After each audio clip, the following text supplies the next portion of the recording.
welcome into NFL Kickoff Live. It's the best hour of football talk every single Friday. We will go around the NFL, talk about every team and every game, and we'll get local insight you can't get anywhere else but right here at Locked On. I'm your host, Tanitra Batiste. Alongside me are Jarvis Davis and Kyle Krabs. And all right, guys, although I'd prefer not to talk about this for obvious reasons, we'll go straight to Thursday Night Football. God.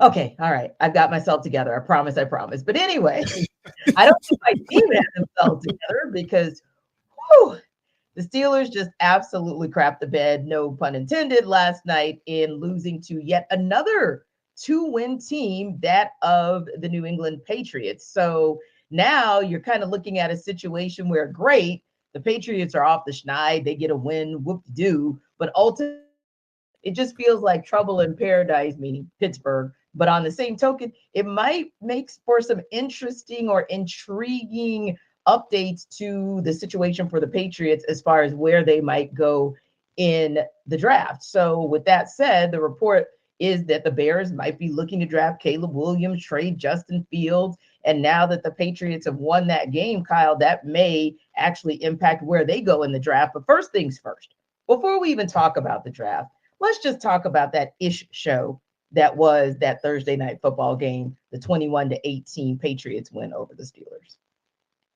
I want to know what happened. We just got done throwing Pittsburgh a parade for getting 400 yards offense 2 weeks ago. And then you can lose at home to Arizona, who's 3-10, and the Patriots, who are 3-10 now as well. And I get it. Kenny Pickett's out for this game. Mitchell Trubisky looks like Chicago. Speaking of Chicago, Mitchell Trubisky, or at least the one down the stretch. Nothing going, no comprehensive reads. You could see the wide receivers are pulling their hair out through their helmets during the play because of just how incohesive this offensive effort was. And I mean, you give some credit from clawing back from 21-3, but how does this defense get in a position to be down 21-3 with what New England's offensive attack has looked like the last couple weeks or months? So a disaster turn of events for Pittsburgh, who, they're coming off the win against Cincinnati. They won that game on the road. And you said, okay, now here's the point where we could really clinch a winning season, and another one for Mike Tomlin. And now you're floating around 500. Your last 4 games are on the road. This might be the year it doesn't happen for Mike Tomlin. And I know there's kind of some rumblings right now around it would a mutually agreed upon change be best for all parties here at the end of the season, just because Pittsburgh's felt like they've kind of plateaued. Yeah.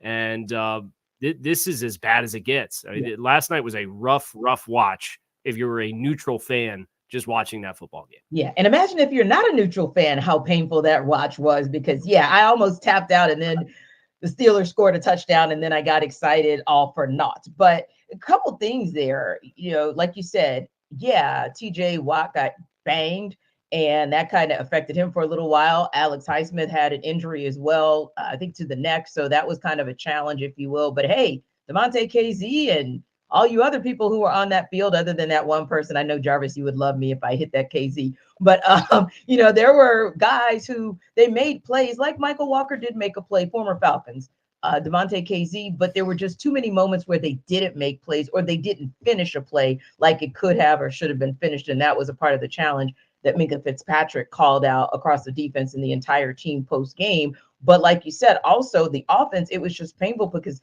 there was George Pickett, Jarvis, there, free. There was Deontay Johnson in position to take it to the house. You can't put the ball where it's supposed to be, and you can't make the decision in your reads. Your decision was to take off at the wrong time when the right guy was open, and that is a recipe for disaster. But I do want to piggyback on what KC says before we go into the draft talk, and that's this.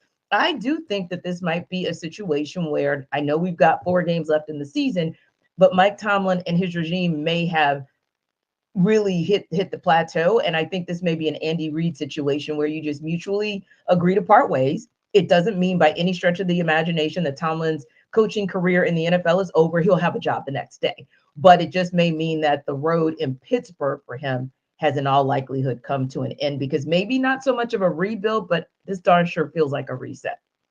Yeah, it's definitely going to be a reset, because I really feel like it's time. And that's not an indictment against Mike Tomlin, because, things, it's like a marriage that, the fire is just all gone and people just kind of really sticking around for the kids. It's just like, all right, I love you, babe. Oh, I love you too. Oh, you never had a losing season. Oh, okay, that's fine. We're gonna bounce back and get into the playoffs, but we ain't got a chance to really win it all. Yeah, that's fine too. So I think now you're starting to move into a situation where, okay, let's figure this thing out, because at the end of the day, I think we all can agree that Kenny Pickett is not the quarterback of the future, right? Yeah. So if there's a situation where you start losing games and you get into a position where you might be able to get one of those guys, one of those quarterbacks, there's going to be a lot to choose from in that first round. Do you really want to try to, use this same regime who just fired their offensive coordinator, who probably shouldn't have been the offensive coordinator coming into the season, because a lot of people were calling for their heads. I know you were, T. So now it's like, all right, I don't want this regime picking my quarterback of the future, because everybody understands what the situation is there. So I think if you mutually part ways, and I think you're also correct too, T, because Mike Tomlin, he will have a job, and I know we're going to talk about it later here, and I have the perfect spot for him, where he could take over, and I'm pretty sure there'll be Super Bowl contenders almost immediately if they're able to make that hire. Indeed. And Kyle, that kind of segues into that talk about the draft, because I think Jarvis makes an excellent point. One of the downsides of the winning records that Mike Tomlin has had, especially over the decade and a half since the Steelers won the Super Bowl, is you're middling. So you keep landing middle to late first round, and that's how you look the rest of the rounds. And sometimes you hit and it goes well, but most of the time it doesn't, because you're not getting the top of the first round, or even sometimes the top of the second round that'll allow you to dip back into the first round. My point being that this is a draft class where, the Steelers have to look long and hard at themselves and say, hey, if we end up at 18 or 20 or 16, well, like we keep ending up, this is the draft where you may want to do what you did with Minkah Fitzpatrick. Obviously, that was a trade situation where you threw in everything but the sink and it paid off. This might be a situation where you throw in everything but the kitchen sink in a draft situation, because these are some generational draft picks at QB that could change this franchise. So I think that's a decision that they have to make.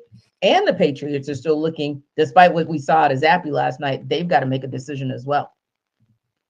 Yeah, I think the decision's a lot easier for New England, just because you expect them to be in that strike zone, Indeed. Right? Where you look at Pittsburgh and you already got 7 wins. Like, what's the floor for you in the draft? If you lose out, you're probably picking 13. That's where we're sitting right now. So from Pittsburgh's perspective, you may transition away from, if you're going to do it, transition away from your head coach, identify what players are 30 plus second, third contract players that you can get more draft assets for. And I don't know about a reset. If you're going to do it, you might as well rebuild it and go for it, because I think that's the only way you put yourself in a position. I think this quarterback class is really interesting too, because the transfer portal has already eaten up a lot of what you would have perceived to be the second tier of draft eligible quarterbacks, and they're staying in school. Yeah. So you're going to have Drake May, who goes early. You're going to have Caleb Williams, who goes early. A lot of people like Jaden Daniels. He's a little bit of an untraditional build to the position and a 1-year sample size of really good play. So there'll be some questions there. Can somebody get sold on that? I'm not sure. What is Bo Nix going to do after his 18 years of playing college football at the quarterback position? I think he's set the record for most starts at quarterback in FBS history. So you're about to go to no shade there. He is the oldest, the longest tenured college starting quarterback ever at FBS. From Pittsburgh's perspective, I don't envy where you're at. And I think there is something too. It's really interesting, these team life cycles where teams build themselves up and then there's kind of a natural transition. Really, the only one that's done it successfully over an extended period of time without regressing all the way back to square one again, even if they keep the coach and the brain trust, is New England with Tom Brady. So you look at Mike Tomlin and, he has 8 career playoff wins, and 5 of those, more than half of them, came in his first 4 seasons with the team. Yeah. You even look over at Baltimore in the AFC North.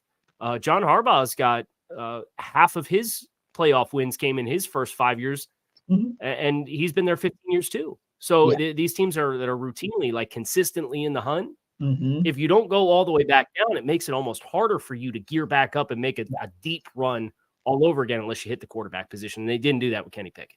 Indeed. And that's my biggest challenge with this team, and feeling like that's why I keep saying middling, because you've done well, but you've not done well enough. And even that one time where you could have done well enough, I think it was 2018, when you had Jacksonville on the ropes and you allowed them to come back and get you. That would have been one opportunity to win big and, maybe get back to the Super Bowl, but obviously didn't happen. So I think it's one of those challenges. Now, here's the interesting part too, because of course, Jarvis, we know we're talking about what the Steelers are looking at under center, because that's kind of how you build out.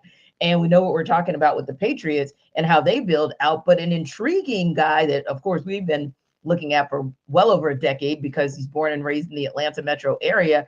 And, that's Justin Fields, and kind of how things play out for him. How does he look in these last couple of games? Does he look like a guy that Chicago says, okay, maybe we want to, keep him around? Probably not.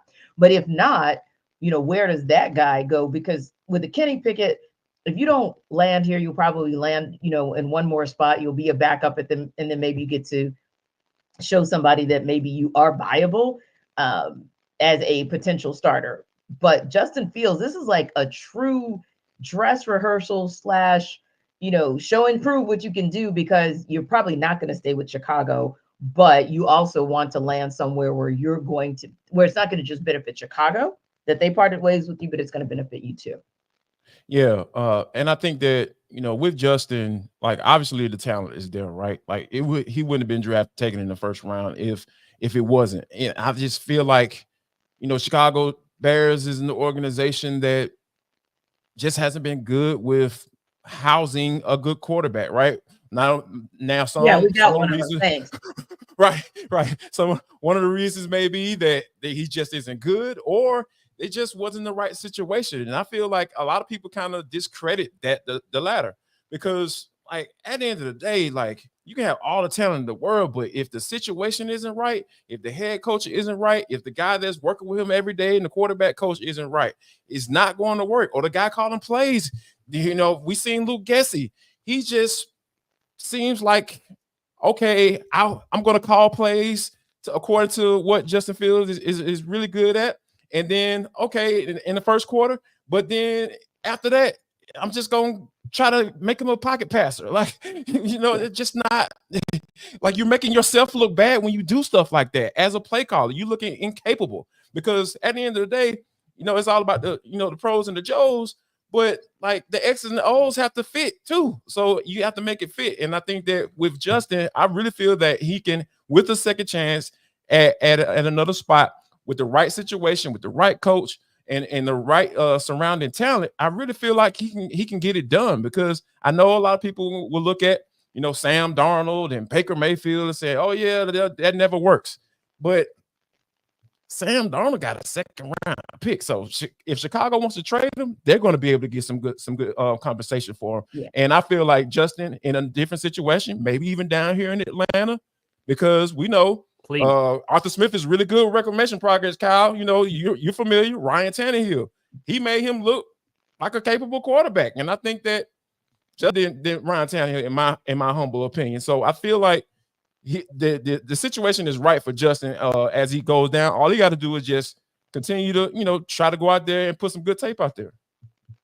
Yeah, and Kyle, I look at the situation that's going on. Not that we didn't know that Tua Tagovailoa was capable of what we've seen him do this season, but again, right circumstances, right staff around you, right players around you, and you can not only look like a good quarterback or a solid quarterback, but you'll really be able to show your greatness. And that's maybe what a Justin Fields is lacking.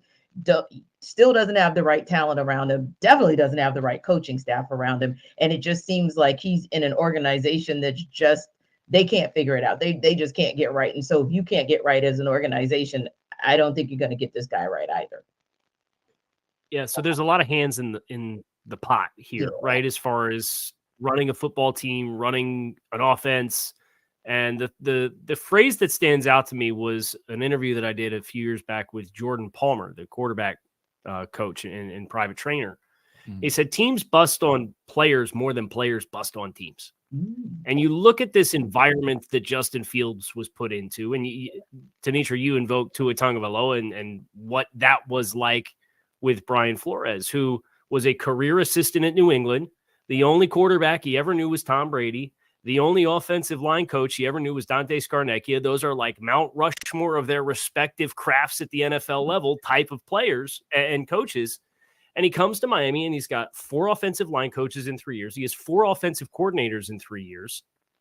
Jim Caldwell was in and out after a singular cup of coffee before training camp even started. He said, no, thanks. I don't like where this is going. So he stepped aside. And then Mike McDaniel comes in, and it's a stylistic fit, and they tailor what it is. And you've seen like peaks of it with Chicago, like down the stretch last year after the first 2 months of the season. And then they came out this year and they said, everything we did, no, we just traded it. We got DJ Moore. So we're going to be this deep set drop back passing game all over again. And guess what? He's got a 12% sack rate because it's just not what is the strength of him as a player. So I do think you have to continue to individualize what Justin Fields would have around him to be successful. I do happen to think Arthur Smith, that offense that is so run heavy, but you get extra hats in the box with Justin Fields and his threat as a runner versus Desmond Ridder or Taylor Heineke or anybody.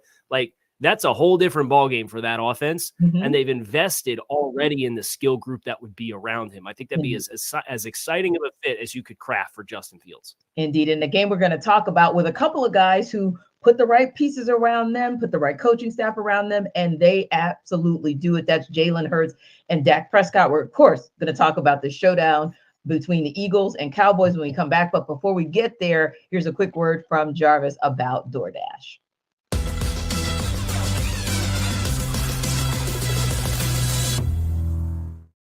Listen up, guys. Jarvis Davis here for DoorDash. This episode of the NFL Kickoff Live Show is brought to you by DoorDash. How about this, y'all? I'm sitting at the house by myself. You know, my kids upstairs sleep in the room, and then I just start feeling this rumbling sensation in my stomach, and I'm just like, oh my God, my stomach is telling me that I need some wings. You know what I went to? I went to DoorDash. I'm telling you guys, it is the absolute amazing. And the code is LOCK23. What is that code going to give me, Jarvis? LOCK23 is going to get you 50% off up to a $10 value when you spend $15 or more on your first order. When you download the DoorDash app, drop that code in there, LOCK23, and you can satisfy that hunger in your stomach right now. I'm telling you, it was so amazing. I'm telling you, it is so easy, and then it's so easy to use. And when you think about, you know, when you're watching the games and you're trying to figure out what you want to eat, DoorDash it simplifies it for you guys. All you got to do is just pull out your Lucky Charm jersey and order your favorite apps and snacks on DoorDash, because football season is rolling right along. And if you haven't tried this out, I promise you need to do. So here's what's about to go down. I need you to go to download the DoorDash app, and you're going to get 50% off up to $10 value when you spend $15 or more on your first order. When you download the app, enter the code LOCK23. That's code LOCK23, LOCKED 23, and go ahead and satisfy that hunger.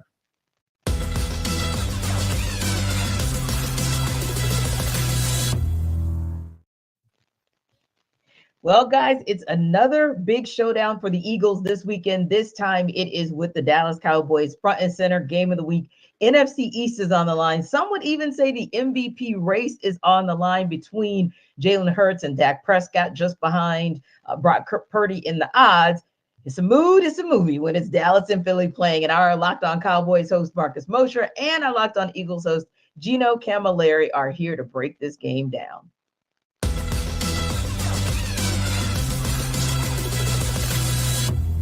I do think this is a big Brandon Cooks game at home in a dome on a fast track against some older corners.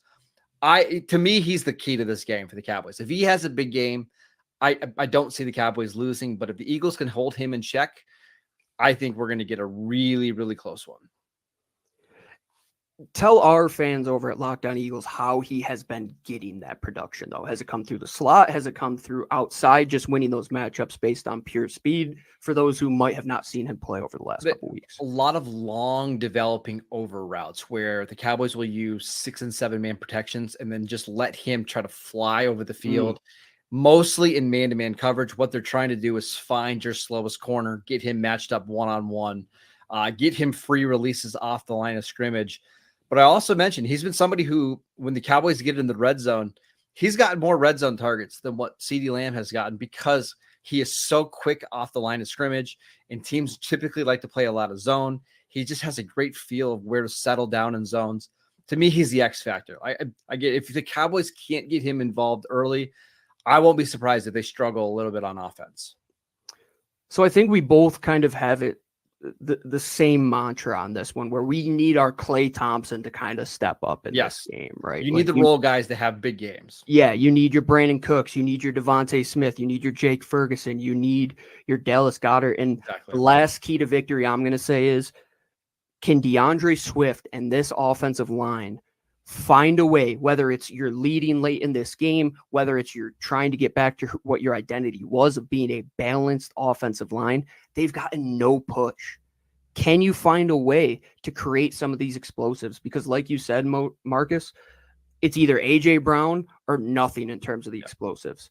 And early on in the season, a lot of those came through DeAndre Swift being lightning in a bottle. They need to get back to that, because it might come that once again, you're leading a game against the Dallas Cowboys and you have to find a way to choke out the clock. Yep. And if not, Dak can lead them down the field and put them right in a position to score like we saw that last week. I think 3.5 points is bang on. I think Vegas just knows way too much and way more than we ever will. And it's going to be a field goal game, in my opinion, because there's so much riding on it. And just as a neutral fan, like, you're welcome once again. These two teams are just what people want to see. As much as you might hate them and talk bad about them and create your crappy narratives, you guys love watching the Cowboys and Eagles, no matter what you say. Plus, the Cowboys are wearing their awesome all-white uniforms on Sunday night. It's going to be absolutely. Ooh, those are going to be pretty on Sunday Night Football.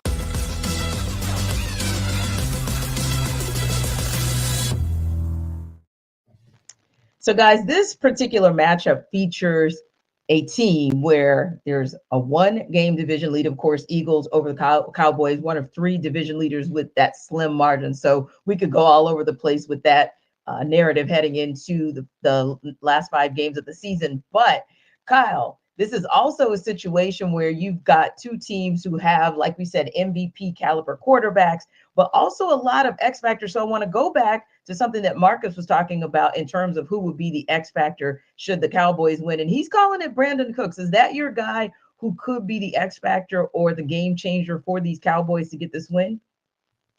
Yeah, I certainly think coming into this season, you expected to get a certain caliber of production from Brandon Cooks. And for the first month and a half of the season, he was MIA, like nowhere to be found. And you're wondering, did Brandon Cooks get washed this offseason and we all didn't get the memo or what? And then lo and behold, they start finding ways to get him involved in the offense. And it's coincided with Dak Prescott and this emergence of this 6 consecutive games, I think it is, with multiple touchdown passes, which is the longest stretch of his career, and playing at a caliber that has put him right at the front of the MVP conversation as we go into December. So I certainly think that's an element for Dallas that if they have that component humming, even if it's only a couple shots throughout the course of the game, this feels like an more explosive plays wins the game type of contest in my mind between these 2 teams, because they're capable of haymakers.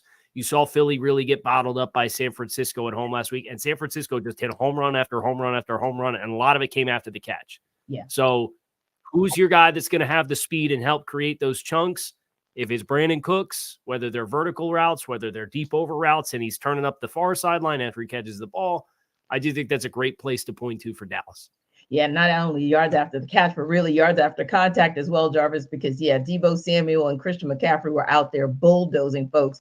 And from a yak perspective, from a yards after the catch, I was wondering if Darius Slay had gone back to Detroit and, maybe we missed that flight that he'd taken because, he was absentee last week. But if you look on the flip side for the Cowboys, they're looking to break a streak.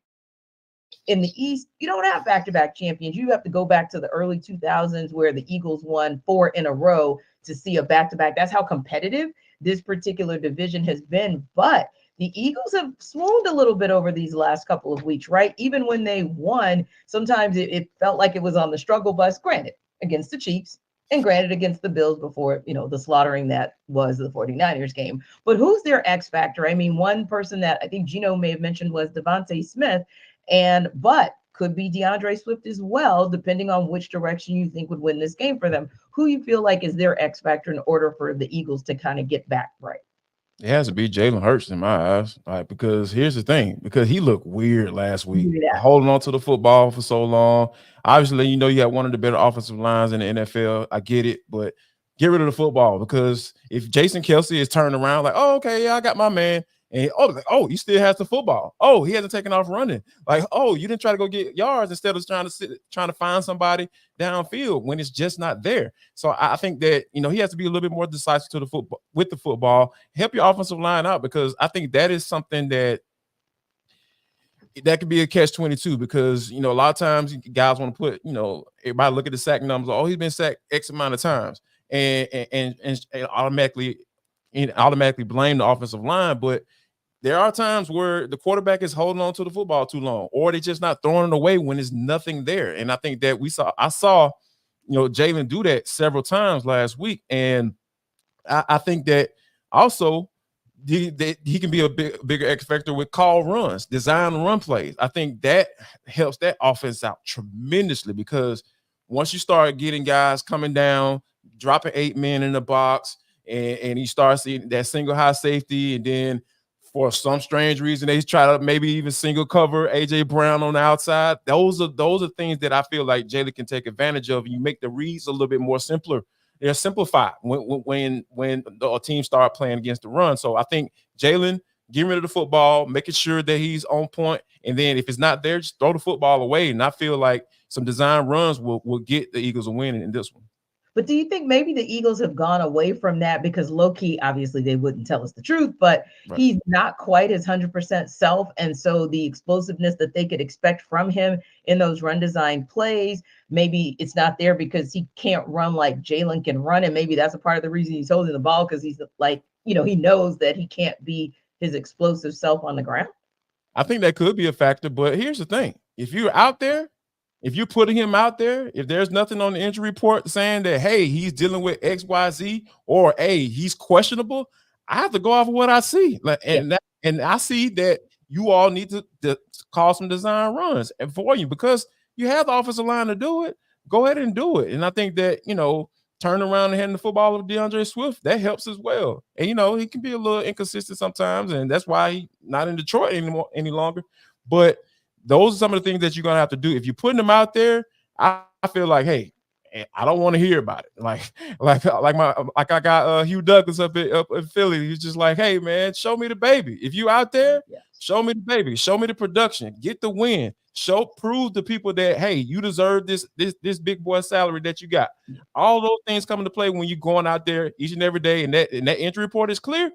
I don't want to hear it, to be honest with you. Yeah, and that's kind of the tough part. But you think about, too, Kyle, and as good as Dallas has looked as far as that offense is concerned, 41-35. And I'm not saying that the Seahawks can't produce. I'm just saying that 41-35 against the Seahawks is 41-35 against the Seahawks. So it's one of those where could this possibly be a shootout where a team like the Eagles maybe arguably have a better defense than maybe the Seahawks had? Then if it becomes a shootout, that could be a possibility for them to still get a win here. Yeah, I thought it was interesting, but because you came into this game with Thursday Night Football with Dallas and Seattle last week, and Seattle's a team, they want to run the ball, right? They don't have Kenneth Walker. They end up having Zach Charbonnet that steps into the primary role, has 19 carries for 60 yards. If you told me Dallas held Zach Charbonnet to 19 carries for 60 yards, you'd feel really good about it. But it was the physicality of DK Metcalf. It was his ability, how involved he got early. So I'm looking over to AJ Brown, and if I'm Philadelphia, you got to have a certain element of that. But one thing that Seattle did try to do is they still tried to run the ball, even though the averages weren't there. And to go back to what JD was talking about, as far as DeAndre Swift and the Philadelphia Eagles, you go all the way back to week 2. And do you remember how much Philadelphia struggled in the first half against Minnesota? And they had all these exotic looks on the front. And then about halfway through the second quarter, they said, oh, hey, you know what? You got 2 defensive linemen on the field. We're going to pound the rock. And DeAndre Swift gets 28 carries, 175 yards, Mhm. takes like sole possession of the RB1 role in Philadelphia. And since then, he's only had a handful of games where he's even had 20 touches. Yeah. Like this is a guy that's amongst the most productive weird. backs in the league. Right. And what game was it? Was it the Buffalo game or the Kansas City game that like he didn't even touch the ball in the first half at all? And you're like, what is going on? This is like the second best rusher from a statistical standpoint in the NFC, and he didn't touch the ball. And then lo and behold, he starts touching the ball. You're ripping off 6, 7, 8 yard, 9-yard runs, and Philadelphia found its rhythm again offensively. So you got to find a way to distribute the ball all around. But I think balance for Philadelphia against Dallas defense will help give them the opportunities to have those one-on-ones for that big physical guy like A.J. Brown to do what DK Metcalf was able to do to him last week. Indeed. And KC, if you had to make a prediction, a bold prediction, who walks away with this win? Do the Eagles put some distance between themselves and the Cowboys in the NFC East? Or is this a Cowboys game where they're now going to get in position to possibly control their own destiny? I want to pick Dallas. Dak is 30-8. That is rare, Kyle. Not a lot of people ever like to do anything in favor of Dallas, but okay. but I cannot help but think that the worst thing Dallas could have drawn was Philadelphia getting their butts kicked. And I think Philadelphia, after the game that they played last week, with an opportunity to retain control and effectively smother the NFC East, I think Philly finds a way. And I'm picking Philly in a close game to get it done. JD, who you got? So my dad is a lifelong Dallas Cowboys fan. Please don't ask me how. Grown up in Atlanta all his life and all that stuff. But we had a conversation. He was just like, Jarvis, we're gonna get the win this week. I was like, man, I don't know, man. But I was like, and then when you think about it and kind of really dig into it, like I think that Brandon Cooks piece, what Marcus brought up, was absolutely amazing. During that 4-game winning streak, 20 catches, 300 yards, and 3 touchdowns.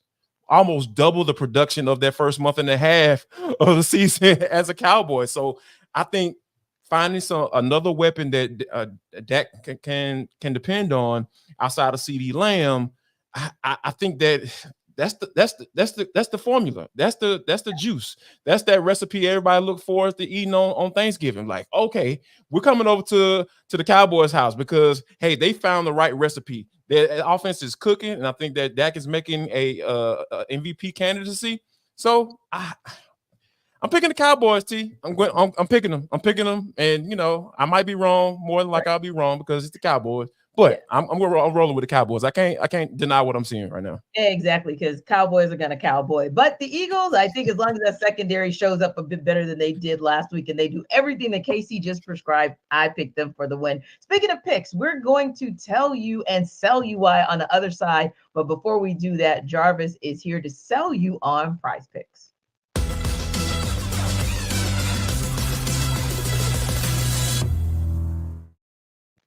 Jarvis Davis here for Prize Picks. This episode of NFL Kickoff Live Show is brought to you by Prize Picks. It is the largest daily fantasy sports platform in North America. That's a pretty big deal, folks. We are the easiest and most exciting way to play daily fantasy sports.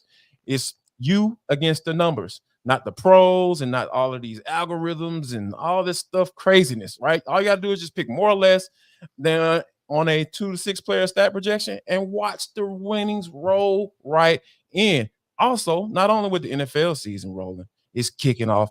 Basketball season, guys, is right here. And now you can pick combo projections across football and basketball from the Specials League, a league created specifically for combo projections that includes 2 or more players from different sports or leagues. For example, LeBron James on the plus Travis Kelce at a 10.5 combo of 3 points made plus receptions.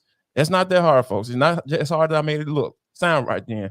But it's easy, guys. All you got to do is go to prizepicks.com right now because that is the best place to go to.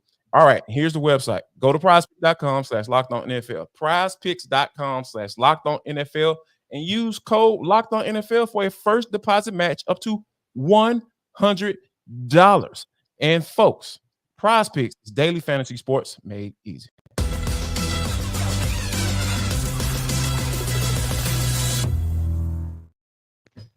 All right, so the Seattle Seahawks are hitting the road to take on the San Francisco 49ers. The Seahawks are 10.5-point underdogs in that game. Of course, the 49ers won the last game 31-13 just 2.5 weeks ago, and we know that they have steadily gotten better. So this will be interesting to see how it goes. But first, Corbin Smith is going to tell us he's going to sell us rather on why the Seahawks can cover as underdogs. Looking for their first win against the 49ers since 2021, the Seahawks will head to Levi Stadium for a must-win rematch against their division rivals on Sunday afternoon. This is Corbin Smith, host of the Locked On Seahawks podcast. The Seahawks will enter Sunday's rematch against the 49ers as 10.5-point underdogs, and honestly, that feels a little bit low considering how much San Francisco has dominated this series over the last 2 seasons.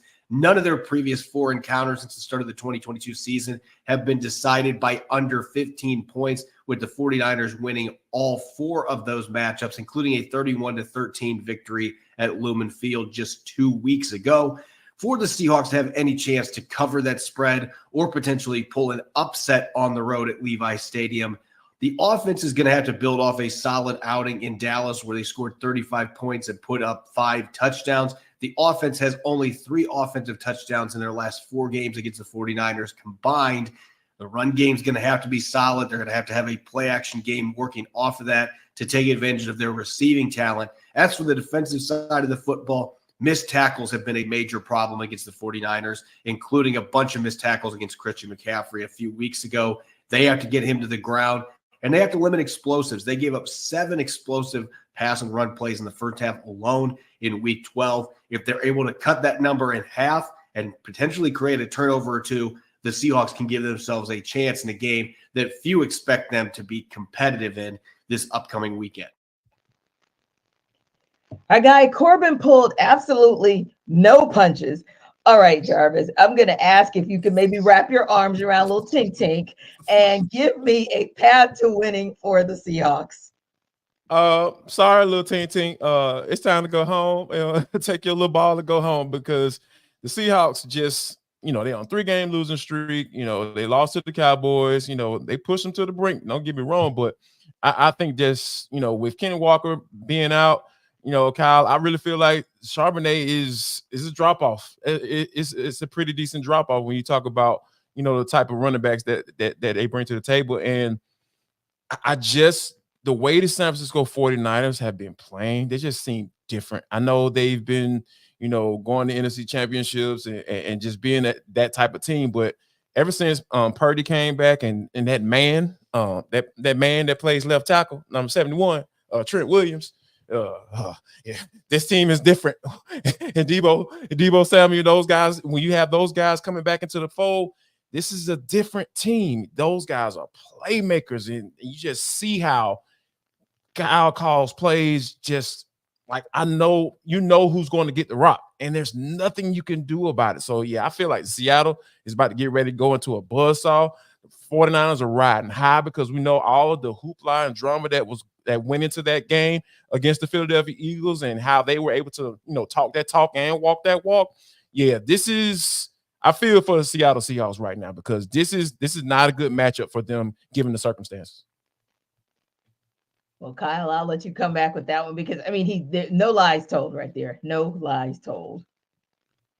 Yeah, so for Seattle to win this football game or keep it within less than a touchdown and a field goal and cover 8.5 points, I really think they have to force multiple turnovers and then you score 35 points. Okay? The obvious talking points to acknowledge, but the hardship about doing that, and give them credit, they just scored a bunch of points, 35 points against the Dallas Cowboys last week. They get a little extra rest coming into the game. JD talked about Trent Williams, Debo Samuel, that stretch of injuries. Here's the points scored for San Francisco in the 3 games that they had without those guys, 17, 17, and 17. Okay, I'm not a math guy, but I could say that's 17 points a game. The points in the other games that they've played with those guys on the field, 30, 30, 30, 35, 42, 34, 27. Shout out Tampa Bay, held them under 30, 31 and 42. They are rolling up the points. Dude. And oh, by the way, outside of that 3-game stretch where they had 7 turnovers without Trent Williams and Deebo Samuel, they have 3 turnovers this season offensively. San Francisco has 3 turnovers in the games that they played with Trent Williams and Deebo Samuel on the field. It's December. They have 1 turnover in the month of November. So, like, tell you, man. Seattle is just going to have to get this totally uncharacteristic performance that San Francisco has not done with their guys all season long. And if they can do that, hey, there's your selling point to cover 8.5 points. Yeah, and my mind went to the only way it would possibly happen. And sometimes you are so on mission to prove yourself. I think the 49ers are so on mission to prove that they belonged in the Super Bowl last season versus the Eagles that maybe an emotional letdown may allow the Seahawks to sneak in and get this game. But other than that, yeah, it's going to be a tall order to even cover the spread. Now, in a battle between top-tier quarterbacks, the Kansas City Chiefs host the Buffalo Bills on Sunday afternoon. The Chiefs are 1.5-point favorites in that game. And here's Ryan Tracy from Locked On Chiefs to tell you why the Chiefs can cover that spread. The key for the Kansas City Chiefs to cover the spread and get a win against the Buffalo Bills is straightforward. Keep it simple, silly. Don't get overly complex. Don't go outside your wheelhouse. Stick to what works. I'm Ryan Tracy from Locked On Chiefs, and that's where we are this week. For the Kansas City Chiefs, it starts with the run game. Isaiah Pacheco has been missing in action at practice, but could be available for the ball game itself. His backups, Jerick McKinnon and Clyde Edwards-Helaire, will be ready to go. And they've been much more successful at running the power run block scheme lately that they'll be able to double down on and attack the Bills on the ground. That sets up the pass game, which has been a struggle. It comes down to this. In order to move the ball, you have to feed Travis Kelce first and foremost. The plan will be to take him away. So where do you go after that? Rashee Rice is the emerging talent that will be the number 1 wide receiver, and you have to feed him. It is a dual-pronged passing attack that everything else branches off of, including Kadarius Toney, Sky Moore, and possibly Richie James, who can maybe give a little bit of lift in this particular ball game. All that goes down to protecting Patrick, giving him time in the pocket, not making him wait till late in downs to try to make something happen. On the opposite side of the ball, it's about containing Josh Allen as you do a contain rush. You're not going to get the super exotic blitzes. You don't want to flush him unnecessarily. He went for 9 for 81 last week on the ground. You don't want to trigger that. But the trio of pass catchers is going to be a great matchup. L'Jarius Sneed should travel with Stephon Diggs all over the place. That will leave Gabe Davis outside against a couple of young corners, as well as Khalil Shakir, who's been hot on and off of late, against Trent McDuffie. I feel great about that matchup, and I think Shakir isn't going to be someone who's going to be able to break this game open with McDuffie all over him. So it will come down to Gabe Davis, and more importantly, Dalton Kincaid and how he attacks the linebacker level that might be without Drew Tranquil, might be without Nick Bolton. It's down the middle in this game for the Buffalo Bills. It is Dalton Kincaid against those linebackers, Khalil Shakir against those safeties once he breaks loose, as the safeties will be with Mike Edwards rather than Brian Cook, who's out with injury as well. And that's how the Chiefs can get it done this week against the Buffalo Bills. And when you think about that game and who could or may not have an impact on the game, unfortunately, we just got word that Isaiah Pacheco is, of course, out for this Sunday's matchup. And that's a critical component because, yes, it's great to get Clyde Edwards-Helaire back, but on the same token, it's always been kind of a 1-2, if not 1-2-3 punch when it comes to the run game for the Kansas City Chiefs. So, I mean, Jarvis, how do you think it's going to impact them not to have Pacheco out there this Sunday? Oh, it's gonna be a tremendous in my eyes. I mean, let me start off by saying this: they're gonna count on Jordan to get the job done. Patrick Mahomes. He's Michael Jordan in football right now. That's kind of where I know we've been throwing that term around a lot lately. T, when it comes to the Atlanta Falcons and Jesse Bates, but when you think about what this offense looks like, the toughness and the offensive line, the investment in the offensive line, and Donovan Smith and Jawan Taylor bringing those guys in. You know that they want to have some sort of identity and balance to this offense and not have to always depend on Patrick Mahomes. But when you take a guy like Isaiah Pacheco out of that equation, because this dude just runs so hard, it seems like he's just fighting for every single yard. And then what comes with that, though, is the dealing with the injuries and dealing with certain things and little knickknacks from time to time. And this offense just looked different without him in that equation. So I think that you're going to have to essentially lean on your MVP quarterback to be able to sling the ball around the yard. And you hope and pray that those wide receivers, they step up and they make those necessary plays, because Pat is going to find those guys, and they just have to be able to catch the football and make a play with it. Yeah, and although it was, of course, a loss for the Chiefs against the Packers earlier this week, you got 18 carries and 110 yards from Pacheco, 6.1 averages yards per carry, and across the entire season, 4.4. So just showing that consistency of what he brings to the table, or will not be able to bring to the table this weekend. But KC, when you look at this matchup with the Chiefs being 1.5-point favorites in that game, tell me, do you believe that the Chiefs can cover that spread? And if so, how do they cover the spread? I absolutely think they can. I think the challenge for Kansas City is Buffalo is fighting for their playoff lives here at 500 at 6-6, and they put a really good effort forward offensively against Philadelphia. The overtime game, Jalen Hurts brought them back and pushed them to 6-6, and just about everything since the bye has been a nightmare for Buffalo. And it'd be really interesting to see how they respond to the story that came out about Sean McDermott this week, and Von Miller and his off the field issues that manifested during the bye week as well, with some really ugly allegations there. And we need more clarity there as well. But for Kansas City's perspective, we're talking running backs, we're talking wide receivers. Can we throw Travis Kelce the damn football? What are we doing here? I'm watching this Green Bay game, and you scored 19 points. Travis Kelce, I think, had all those receptions in the first half of the game, it felt like. You're sitting here, these possessions down the stretch, you're like, all right, they got to get something going. Let's move Travis Kelce around a little bit and get him the football. He caught 4 passes. And you're looking at Kansas City's last month offensively and all these stretches of games where they're not scoring any points in the second half of these games. Go back to Denver. No, he had 6.4 yards per target. He had 9 targets for 6 catches, 9.7 yards per catch. Miami caught 3 passes for 14 yards. Philadelphia, they scored 17 points. Caught 7 for 44. He got a touchdown, but it was 4.5 or 4.9 yards per target. Yeah. And then he has the big boom against Green Bay early in that game. And then they're trying to come back and win this football game. And we're just static with Travis Kelce. We're not moving him around. And I get he's going to command a lot of attention. But you're coming into this game, Buffalo doesn't have Matt Milano, and Micah Hyde and Jordan Porter look a step slower than what they've been in the past. Get Travis Kelce involved in the middle of the field, move him around, get him the football. And if you do that, I think you do win the football game, but they just really haven't been doing it the last month for Travis Kelce. Yeah, and I think one of the points that you make as well is, in addition to, the Chiefs needing to get back to their identity, at least they kind of have an understanding of their identity, regardless of what we kind of saw in that Packers game earlier this week. But I think you make a great point too, KC, about the Bills need to take care of Bills things, because they do have issues like the off field issues that came to light earlier this week with Von Miller. We're just now getting notification as well from multiple sources that Shaq Lawson was fined an undisclosed amount for his interaction with a fan in the game against the Eagles.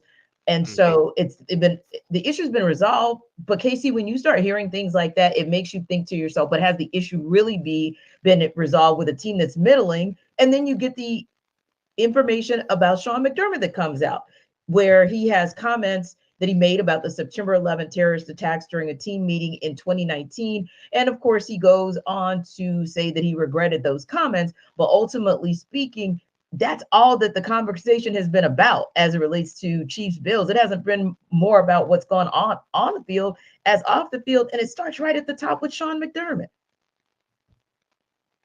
It's tough. And as a team that's fighting for expectations, you can tell how frustrated that football team is when you look back on the interaction with the Buffalo Bills defensive linemen in Philadelphia in that contest, and how they're chirping with the fans. And I think there's a lot of things that Buffalo has that they can point to feel like they can win any game that they step on the field with. But so many of their wounds this season have been self-inflicted, whether it was the 4 turnovers in the season opener against the Jets, or 12 men on the field for the missed field goal against the Broncos that cost you another football game. Like, you just have perpetually shot yourself in the foot. 20 seconds not going to get points on the field when you had a timeout in 20 seconds with Josh Allen at the end of that game against the Eagles. Yeah. So all of those things now compounding, you see the frustration that's being acted out on the sideline, and now you have distractions coming into this game. It's a really unenviable place, and it's going to go one of two ways. Buffalo's going to come out, and they're going to be as channeled as they've ever been, and they'll put a good effort forward and they'll find a way to win this football game, or they're going to get waxed. And I don't think there's a lot of room in the middle. Yeah, I would agree as well, Jarvis, because you think about those kinds of very those comments that can really, really kind of separate and divide, especially if it's one of those things where maybe you kind of put it to bed 4 years ago, but maybe you kind of didn't because it could have played in the back of individuals' minds. Now you bring that to the surface where basically McDermott's making a comparison contrast that he's encouraging athletes on how they viewed the Al-Qaeda militants to say that the way that they crashed the passenger jets into the Twin Towers of the World Trade Center, it's like being team players. That's something to where you can apologize, but if someone felt some type of way when they first heard that and that brings up feelings again, you never know where that can take a locker room. Absolutely. And I think I know where it could take it. It's lost. He's lost his locker room because when things like this get out, when you have players griping at each other on the sidelines and don't really care about what it looks like, because, you know, a lot of times locker rooms, you know, being in the locker room, like there are so many different personalities, right? Like a lot of people from different backgrounds, people who probably wouldn't even be in the same room with that person if they weren't playing football. Like football does, it puts a lot of different type of people in the same place. And I think that there's a certain, you know, sacredness that goes with it that, you know, whatever goes on within that, you don't let it get out. And so when stuff like this starts to come out, when whatever sources, you know, said that he said XYZ and he has to explain himself, that lets you know that he knows that he's losing this locker room. And then when things like this start to happen, that means he's lost it. And I think that, you know, when you have all the off the field stuff going on, I talked about when we first started this show, organizations that you hear more about off the field stuff than on the field stuff, that's not a good sign. That means they're a bad organization. And the Buffalo Bills ownership, they don't want to be looked at as that. They feel like they're Super Bowl contenders. They have a Super Bowl capable of winning quarterback in Josh Allen. So I think right now, Sean McDermott, needs to start counting his chickens because this may signal the end for him for sure. Yeah, this is definitely a fork in the road for that franchise, but more importantly, probably that regime. Now, it is almost time for our fantasy football focus, which also means it's time for Jarvis to tell you guys about DoorDash.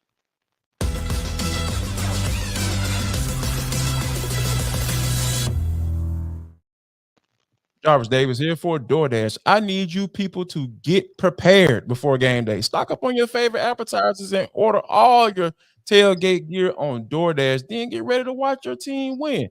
I just started talking about the Bills. I don't know if y'all gonna win, but yeah, you know, you can watch your team and have a good time regardless of the result and get you some good food. I'm talking about all of your favorite restaurants and stores, from retail to grocery, are on the app, so you can shop everything you need to get game day ready. I know me, I might try to fire up my grill on Sunday because I want to watch the Falcons and see what's going on. You know what? I want to give me some wings. I want to fry them bad boys up. So, you know, I'm going to go on a DoorDash, you know, find my little neighborhood grocery store and order me some flour. Give me some seasonings. Get some oil. I need some good oil so I can fry those wings up. And then, and guess what? I haven't even left my house. So here's what I want you to do. I want you to do the same. All you got to do is go to DoorDash and you're going to get 50% off up to a $10 value on your first order when you spend $15 or more when you download the DoorDash app and enter code LOCK23. That's code LOCK23, LOCKED 23. Subject to change. Terms apply.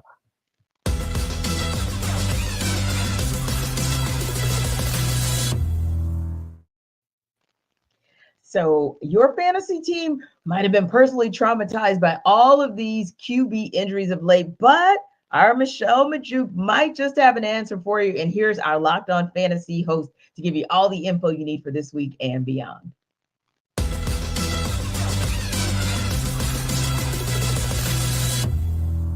Are you a victim to your fantasy quarterback going down with an injury and need a quarterback to play in week 14 or even for the rest of the season? I got you. Here are 3 quarterbacks that you should consider picking up and playing at least for this week. So first up being Vikings quarterback Joshua Dobbs.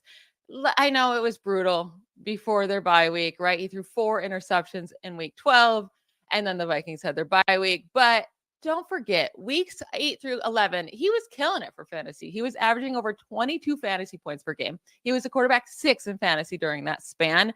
And now he gets the Raiders, Bengals, and Lions over the next 3 weeks, all really solid matchups for him. So I think Joshua Dobbs is a guy you can pick up, play this week, and also just count on for this whole long run of stretch here for the rest of your fantasy season. Another quarterback to consider is Jake Browning of the Bengals. I know we've only really got to see him in 1 full game, but it was amazing, right? He put up nearly 27 fantasy points in week 13, 4th most on the week by any quarterback this last week. And he just has so many great weapons to rely on. Jamar Chase, Joe Mixon, T. Higgins, Tyler Boyd. And he was smart. He just threw it up to Jamar Chase over and over and over again. And he got him a lot of passing yards and a lot of fantasy points. And over the next 3 weeks, he gets the Colts, Vikings, and Steelers. I am fine with all 3 of those matchups for my fantasy quarterbacks, but especially like him this week against the Colts. And then talking about the Colts, Gardner Minshew is a guy you can consider picking up and playing, especially for this week and maybe even next week. So last week, he had over 300 passing yards and 2 passing touchdowns. No team is allowing more passing yards per attempt than the Bengals. And then if he does well this week and you want to continue playing him, he gets the Steelers the next week. And we just saw the Steelers let Bailey Zappi throw all over them on Thursday Night Football. So Gardner Minshew, Jake Browning, and Joshua Dobbs are all options for you this week if you're in a bind at the quarterback position.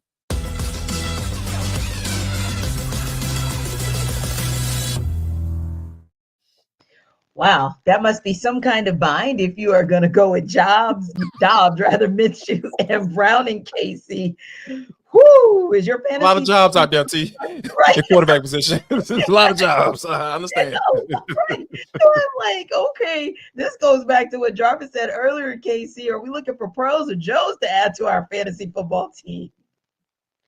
Yeah, well, out of the ones that Michelle gave, the one I don't want to touch is Josh Dobbs. I've seen Cinderella when I was a kid, and I know when the clock strikes midnight, that carriage turns into a pumpkin, right? And that performance was so bad against Chicago, like did not know what way was up.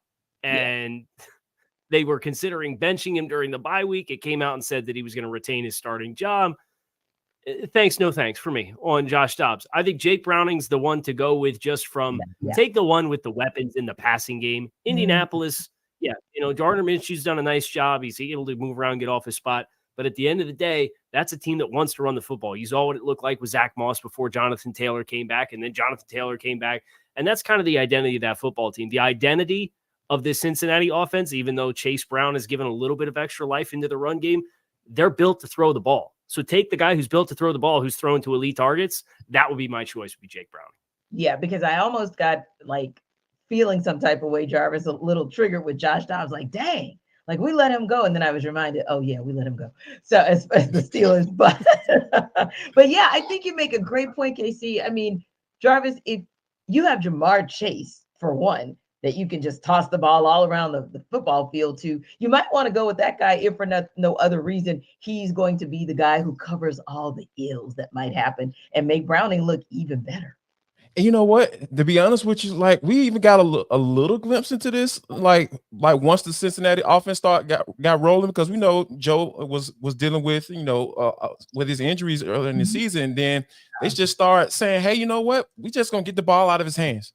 We're gonna throw these quick screens. We're gonna dump it off to Joe Mixon, and guess what? You could do the exact same thing with Jake Browning, because that stuff is simple. It's simple, and it caters to the ability of your quarterback. Now, you can throw the football down the field, true enough, when the opportunity presents itself. But like the game plan going from here on out have to be, hey, get the ball in your playmaker's hands, whether they be turned around and handing it off 25 times or 25 to 30 times with your running back combo, or you getting the ball to Tyler Boyd, you getting the ball to T. Higgins, who's back, and then Jamar Chase, who won the best wide receiver in the NFL. So all of those things, it's just set up perfectly for Jake Browning going forward, and the Bengals should be able to take advantage. Hey, Casey, as we wrap up here real quick, what's that one game you have your eye on this weekend? I think I'm looking at Indianapolis and Cincinnati as far as that AFC wild card race. When you consider you've got the 5 seed is 7-5, and the 11 seed in the conference is 6-6. Yeah. You got a ton of teams that are just smashed together. Half of them are going to miss the playoffs. Yep. And that's a head-to-head matchup at 1:00 that's going to have a lot on the line for the AFC conference. Indeed. How about you, Jarvis? Do a quick, what's your game to watch? Got to be Falcons Buccaneers. This is the game the playoff game within the playoff game. And this is for the title of, hey, we're the best team in the worst conference in the NFL. Let's see what there is. On that note, a lot of cool matchups that are going to be some decision-making games for how these playoffs play out, both in the AFC and the NFC. Thanks again, guys, as always, for stopping by NFL Kickoff Live. It is the best NFL talk you can get anywhere. For Jarvis Davis, Kyle Krabs, I'm Tanisha Batiste. We will see you next week.